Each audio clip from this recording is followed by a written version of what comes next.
Premier League Guide.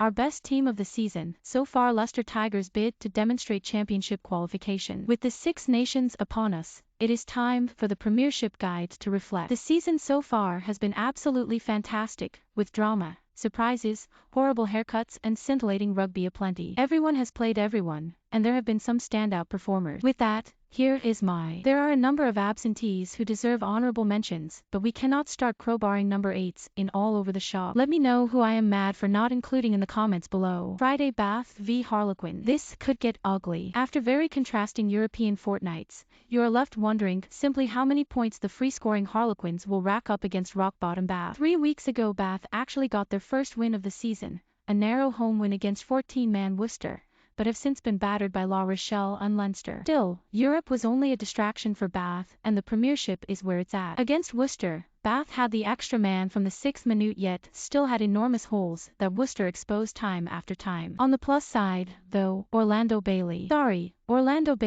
is coming into his own, especially off the tee, while Jonathan Joseph is showcasing the class and silky skills we all know he has. A few years ago, Bath had more number 8s than you could shake a stick at. Now they have Nathan Hughes in as a ringer after his brief spell at Hartpury. What a big first test this is for the Fijian English bruiser and the club in general. Bath tend to not fare well against defending Premiership champions, with only 2 victories from their past 16, conceding more than 30 points from the most recent 3. This may seem mad, but a victory for Quins would equal their longest winning sequence against Bath, set at 4 games ending in October 2009.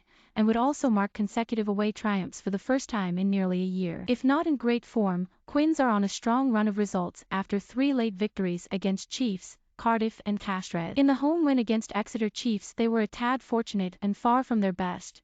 Their line-out was not firing, and they squandered 3 walk-in tries. However, Marcus Smith was godlike in the wet. Bath are on a longer Premiership winning streak than Leicester, Saracens and Exeter put together. 1. Don't bet on that figure reaching 2. Saturday, London Irish v Exeter Chiefs. How can you predict this game? London Irish have been an absolute roller coaster this season, while Chiefs look indomitable 1 minute and then crumble easier than an undercooked cookie the next. Despite a high-scoring defeat by Saracens, London Irish are guaranteed a place in the last 16 of the Challenge Cup and feel as if they have some momentum behind them. But they are strange. This will be their first Premiership fixture of 2022. Having not played since a 38-30 defeat by Wasps on Boxing Day, and, despite winning more games than only Worcester and Bath in the league, are 7 points off the playoffs, 2 behind the Chiefs. Where do we begin with Exeter? They battered Glasgow Warriors 2 weeks ago before getting a lead, surrendering it and pulling off a massive comeback thanks to a Sam Simmonds hat-trick, only to still lose away to Montpellier, who were absolutely pulverized by Leinster the week before. That is Exeter in a nutshell this season. Like London Irish, they are also hugely unpredictable. With 14 men, they nearly pulled off a heroic win at champions Harlequins in round 13, only to have their hearts broken in the final minute. The new rule changes must feel like a punishment for Exeter, but they also need more from their set piece and players. Jack Maunder is a sound scrum half, but he is no Nick White. The props are not performing at the level they were 2 seasons ago, but at least Joe Simmonds is looking back in the groove. Henry Slade has the moves while Dave Ewers is a dependable eater of world. The reverse fixture finished in a shocking but deserved victory for the away team. All things considered, the visitors on this occasion would bite your hand off for the same. Newcastle Falcons v Gloucester. On paper, this looks to be one of the most one-sided matches of the weekend. Luckily for Newcastle, outcomes are decided on the graph. The Falcons are in a rut. They made a strong start to the season, showing that they were greater than the sum of their parts, but that charm has since worn off. Even their safe space of Kingston Park was abused on their last Premiership outing when Northampton put 44 points on them, and Falcons have scored fewer than 10 points in their past 2 Premiership games. At least Newcastle picked up an impressive win away to Biarritz in the Challenge Cup a fortnight ago. As for the visitors, this season gets better and better. Seated at the big boys table in the playoff spots, Gloucester claimed a first away win over Saracens in 14 years before thrashing Perpignan to advance in the Challenge Cup.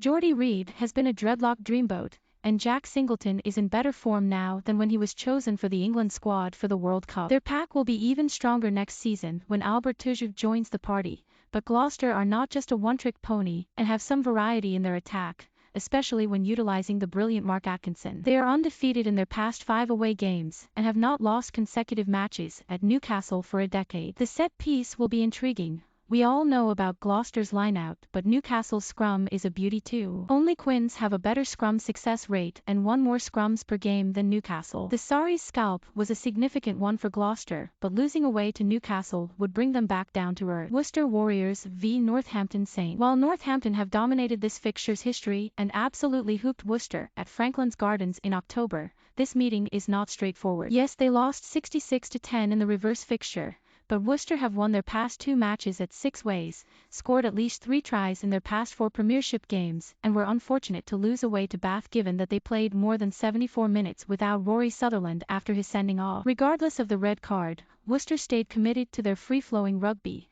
with the likes of Jamie Shilcock looking incredibly sharp. But Worcester will be on high alert for the opening 20 minutes, given their vulnerability in that period combined with their opponent's tendency to start fast. Saints went down to Ulster again during the European fortnight but blitzed Newcastle away in their last Premiership encounter, taking their run on the road to 2 wins from 3, a stark improvement on 1 from their previous 5. At Kingston Park, Fraser Dingwall smoked Joel Hodgson, Sam Matavesi was loads of fun, and Courtnall Scozen, who scored a hat-trick against Worcester on his Northampton debut, took his try tally to 10 in 10. Northampton are the favourites, having won their past 8 against the Warriors, but the Worcester players will be up for this, especially as the players try to get in the good books of their new boss, Steve Diamond. Sunday Sale Sharks v Leicester Tigers. Here comes the meat. 2 big XVs littered with strapping Saffas ready to lump 7 shades out of one another in the George Ford Derby. This is a match for the grown-up. The reverse fixture felt like a test match, with Ford's kicking and a lovely score from Hanro Liebenberg proving the difference, but both teams lost their last Premiership match. Alex Sanderson will not give a monkeys about entertainment after losing a high-scoring affair away to Bristol given that they squandered the chance to crack on with a push for the playoff. Sale's defense is usually solid, but it looked porous against Bristol. Their discipline is still terrible and the Sharks ended up losing the fine margin. Their most recent win on the road came against Bath in May, so thank goodness for Sale that they are back at the AJ Bell, where they have won 11 of their past 12 Premiership games and 5 of the past 6 against Leicester. Sale did have a better European fortnight, battering Ospreys and narrowly losing away to Clermont-Auvergne, so they will be up for facing the wounded league leaders. Given that they have beaten Exeter, Saracens and Harlequins this season, suffering their first loss of the season away to Wasps will have shocked Leicester, but they are still so far ahead in the table and their reaction will tell us whether they have what it takes to be champion. Coming from behind to win by a point away to Connacht in the Heineken Champions Cup will have restored some confidence. Sale and Leicester are pretty tight when it comes to bossing the field position, but are at opposite ends of the spectrum for counterattacks. No team have a lower tally than Sale, while Leicester are the second best. The closer Sale get to the Tigers' try line, the more they should beware. Wasps v Saracens. Another unpredictable clash from the best league in the world. Wasps ended Leicester's winning streak before beating the European champions Toulouse at home, but then got dumped out of Europe by Munster at Thomond Park. Saracens lost by a point at home to Gloucester, but put 45 points past London Irish in the Challenge Cup. So who knows? Wasps can at least now focus on the Premiership and getting back in the playoff hunt, especially with players due to return from injury at the same time that other clubs are losing their Six Nations stars. The timing could be stupendous for Lee Blackett. Before the Leicester match, Alfie Barbery got rid of the frosted tips and then came up with the crucial match-winning turnover. Coincidence? I think not. We witnessed another Jimmy Gopperth clutch moment and the Academy boys did the club proud. Wasps emerged triumphant when Saracens last visited, but have not won consecutive home games against them in 11 years. Against Gloucester, despite mixing up their line-out nicely, Saracens suffered a rare home defeat, something they did not do when battering Wasps 56-15 in the reverse fixture. Owen Farrell's injury is a blow to club and country, but Saracens' record on the road has been good this term. They have won 4 of their 6 away games, which means victory in Coventry would equal their away wins tally from their past 2 Premiership campaigns. 10 points adrift of the top 4, a Wasps win puts them back in the race for a playoff push.